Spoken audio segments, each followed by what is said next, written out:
محترم سامعین، السلام علیکم ورحمۃ اللہ وبرکاتہ۔ لاکھوں درود اس پاک نبی پر جن کے صدقے ہم ان کی امت میں شامل ہیں۔ حضرت فرخ رحمۃ اللہ علیہ ایک بزرگ تابعی گزرے ہیں۔ ایک دن ان کا سامنا ایک ایسی جماعت سے ہوا جو اللہ کی راہ میں نکلنے کا اعلان کر رہی تھی۔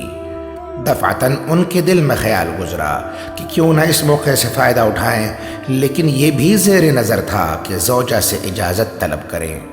اس لیے بیوی کے پاس گئے اور انہیں اپنے ارادے سے باخبر کیا۔ بیوی چونکہ حاملہ تھیں، اس لیے ان سے اپنی دیکھ بھال کا تذکرہ بھی کیا۔ چنانچہ انہوں نے 30,000 درہم گھر کے خرچ برچ اور دیکھ بھال کے لیے زوجہ کے حوالے کر دیے اور زوجہ کو اللہ کے سپرد کر دیا۔ حضرت فروخ رحمۃ اللہ علیہ کی اور کوئی اولاد نہ تھی، جبکہ خود گھبرو جوان تھے۔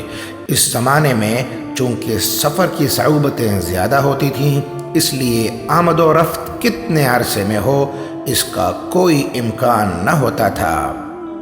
حضرت فروخ رحمۃ اللہ علیہ کی زوجہ نے شوہر کو الوداع کہتے ہوئے اللہ کی راہ میں جانے کی اجازت دے دی۔ پھر عرصہ گزرتا رہا، کتنے ہی موسم آئے اور گزر گئے۔ 10 سال، 20 سال اور پھر 30 سال، لیکن حضرت فروخ رحمۃ اللہ علیہ کا کچھ عطا پتہ نہ تھا۔ بالآخر 30 سال بعد ان کی واپسی ہوئی۔ وہ شخص جس نے اللہ کی راہ میں 30 برس لٹا دیے، وہ خاتون جس نے 30 سال انتظار کر کے جوانی کو اللہ کی خاطر وقف کیا۔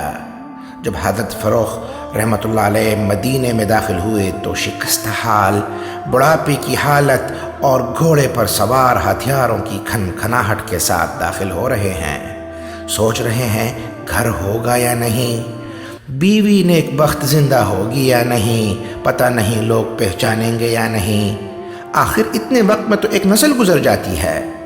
اسی فکر میں غرقاب جب اپنی گلی پہنچے تو کافی چیزیں مانوس دکھائی دیں اور کتنی ہی تبدیل ہو چکی تھیں۔ بہرکیف گھر پہچان لیا تو اندر داخل ہو گئے۔ بیٹے نے جب بوڑھے شخص کو گھر میں داخل ہوتے دیکھا تو لپک کر گردن پکڑ لی اور کہا، تجھے شرم نہیں آتی؟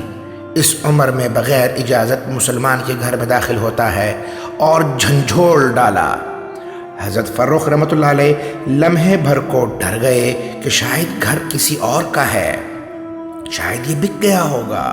تو فرمایا، بیٹا معاف کرنا، مجھ سے غلطی ہو گئی ہے، شاید میں غلط گھر آ گیا ہوں، میرا خیال تھا کہ یہ میرا گھر ہے۔ بیٹے نے یہ سنا تو اور غضبناک ہو گیا کہ شاید گھر پر دعویٰ کرے گا۔ ابھی یہ گفتگو چل رہی تھی کہ ماں نے بالا خانے سے جھانکا۔ جب نظر حضرت فروخ رحمۃ اللہ علیہ پر پڑی تو 30 سالوں کی یادیں کھل گئیں۔ بڑھاپے میں حضرت فروخ رحمۃ اللہ علیہ کا چمکتا چہرہ دیکھ کر خاتون نے چیخ ماری، اے ربیعہ رک جا۔ بیٹے نے کہا، کیا ہوا اماں؟ ارے ظالم، تو باپ سے لڑ پڑا ہے، یہ تیرا باپ ہے جس کے انتظار میں تیری ماں کی جوانی گزر گئی، اور وہ شخص جس نے بال چاندی کر دیے اللہ کی راہ میں، یہ وہ تیرا باپ ہے۔ ربیعہ تو پاؤں پڑ گئے اور معافی مانگنے لگے۔ جوان بیٹے کو دیکھ کر باپ کے آنسو نہ تھمتے تھے، جبکہ باپ کی شفقت اور سراپا دیکھ کر ربیعہ مسرت سے سرشار تھے۔ رات بھر بات چیت میں ہی گزر گئی، حتیٰ کہ فجر کی اذان ہوئی۔ حضرت فروخ نماز کے لیے اٹھے تو ربیعہ غائب تھے۔ انہوں نے بیوی سے پوچھا تو بیوی نے کہا، یہ نیک بخت فجر سے پہلے ہی مسجد چلا جاتا ہے۔ حضرت فروخ سے نماز ہو چکی تھی، اس لیے نماز جا کر اکیلے ہی ادا کی اور پھر روضہ رسول صلی اللہ علیہ وسلم کی جانب رخ کر کے درود و سلام پڑھنے لگے۔ درود پڑھتے پڑھتے جب نظر مسجد کی جانب پڑی تو لوگوں کا ہجوم دیکھا جو حدیث کا درس سن رہے تھے۔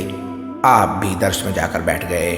آپ نے نوجوان کا درس حدیث سنا، چونکہ نظر کمزور تھی اس لیے دور سے مدرس کو نہ پہچان سکے۔ قریب بیٹھے شخص سے پوچھا، حضرت یہ درس کون دے رہا ہے؟ اس نے جواب دیا، کیا آپ مدینے کے رہنے والے نہیں ہیں؟